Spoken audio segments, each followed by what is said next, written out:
Magandang araw po sa inyo lahat. Ito po si Ram Habere Jr. Karma po ba? Ang karma po is Hinduism o Buddhism.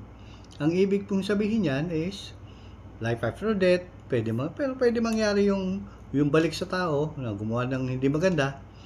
Pero mostly yan, after life na. Pwede kang maging, kung ikaw yung lalaki, maging babae ka. Babae ka, maging lalaki. Maging ipis ka, lamok. Diba? Kalabaw, baka, baboy. Kakatayin ka na lang. Yan ang karma. Diba? Ganyan po. Tayo po bilang Kristiyano, hindi po karma sa atin.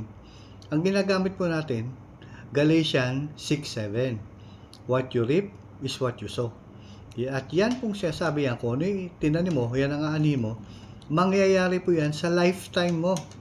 Diba? Sa atin, kung may ginawa tayong mali, pwedeng immediate, bumalik sa'yo.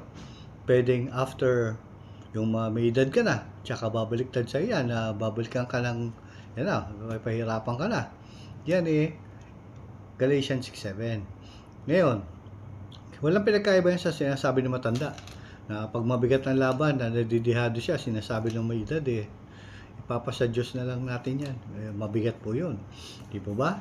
Yung mga ganyan salita. Kaya yung mga taong gumagawa ng hindi tama, dinidihado nyo, yung mga ibang tao, alam niyo kung sino kayo. Marami yan di ba? Babalik sa inyo yan. Matatandaan po niya. Ano niyo yan. Ngayon, kung may nagsalita sa inyo ganyan, di ba?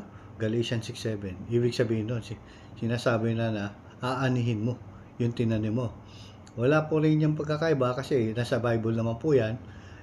Nandun din po yung sinasabi ng ating kataas-taasan na ang nabuhay sa patalim ay mamamatay din sa patalim.